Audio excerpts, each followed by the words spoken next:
Hi friends, Akshit ఛానల్లో sambar recipe 15 నిమిషాల్లో ready.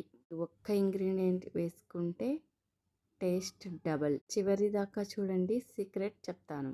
Onions, మునక్కాడలు, కరివేపాకు, పచ్చిమిరపకాయలు వేసి మగ్గించి పసుపు, కారం పొడి వేసుకొని జీలకర్ర వేసుకొని టమాటా ముక్కలు వేసి ఉడికించండి. ఉడికించుకున్న పప్పు వేసి కలపండి. 2 మినిట్స్ ఉడికించండి. ఆ సీక్రెట్ ఇంగ్రీడియంట్ ఏంటో చెప్తాను కదా, ఒక్క 2 మినిట్స్ వెయిట్ చేయండి. ఒక్కసారి చేస్తే మళ్ళీ మళ్ళీ చేసుకుంటారు.